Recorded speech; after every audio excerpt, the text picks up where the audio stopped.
பிஸியான ஒரு கட்சியவே சேர்ந்தவர் அவர். அந்த பொண்ணு. அந்த பாப்பாவும் வந்துட்டு சம்மந்தப்பட்ட நிர்வாகின்ற முறையில தான் இந்த பாண்டிச்சேரி பிரமுகரையும் கைக்குள்ளே போட்டிருக்குது.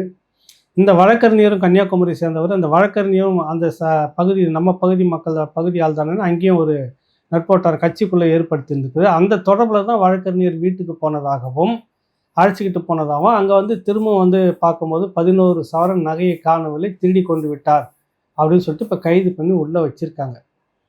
இதில் என்ன நடந்திருக்குது அப்படின்னு சொல்ல வராங்க. அதை கூப்பிட்டு மிரட்டி பேசி சாமபேத தானம் சொல்லுவாங்கள்ல, அந்த மாதிரியான விஷயங்களில் வந்து பேசி ஒரு மாதிரி வந்து அதை கரெக்ட் பண்ணி வச்சுருக்கிறாங்க. விஷயம் வெளியே சொன்னோன்னா நடக்கிறதே வேறுன்ற மாதிரி சொல்லியிருக்கிறாங்கன்ற மாதிரி தான். அதுதான் இடைவெளி 15 நாள் காணாமல் போனது. இப்போ பணம் எங்கெங்கெல்லாம் இருக்குதுன்னு பார்த்தா பணம் எங்கேயுமே இல்லை, செலவு பண்ணிட்டு இருக்குதா தகவல். இதுக்கு மேலே எதனா ஆச்சுன்னா நான் இந்த மாதிரி ஸ்டூடெண்ட்டாக இருக்கிறதால அது பெரிய இஷ்யூ ஆகணும் இதுவே சொல்லியிருக்குது. நான் வெளியில் போய் நடந்ததெல்லாம் சொல்லுவேன், நானும் பேசுவேன். அவ்வளோ தொகையெல்லாம் கொடுக்கல அப்படின்னு இது சொல்ல, இல்லை ஒரு பெரும் தொகையெல்லாம் அங்கே தான் மாட்டிக்கிச்சு நாங்கள் சொல்ல, இவ்வளோ தொகையை நான் வாங்கி வச்சுட்டு நான் எங்கேயா சுற்றிட்டு இருக்கணும், எங்கே வச்சுருக்கணும், நீங்கள் இப்போ எனக்கு பெரிய அளவில் சொத்து அங்கெல்லாம் வந்து எதுவும் வாங்கி போடலையே அப்படின்னு. அது எங்கே போயிருக்கோம் அந்த சொத்து? அவர் என்கிட்ட கொடுக்கவே இல்லை. 5 10 கொடுத்துருப்பாரு. 5னா நீங்கள் சொல்கிறது இல்லை, லட்சத்துலன்னு நினைக்கிறேன்.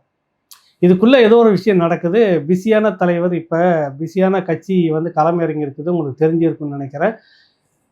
தேர்தல் நோக்கி இப்போ களத்தில் பிரச்சாரத்தை வேற அறிவிச்சிருக்கிறாங்க. இந்த நிலையில் இந்த விஷயம் பெரிய பரபரப்பாகக்கூடாதுன்னு கிணத்துல போட்ட கல்லாட்டம் அப்படியே அமைக்கிக்கிட்டு டைவெர்ட் பண்ணி இப்படி ஒரு வழக்கை கொடுத்து அந்த பொண்ணை தூக்கி உள்ளே வச்சிருக்கிறாங்க.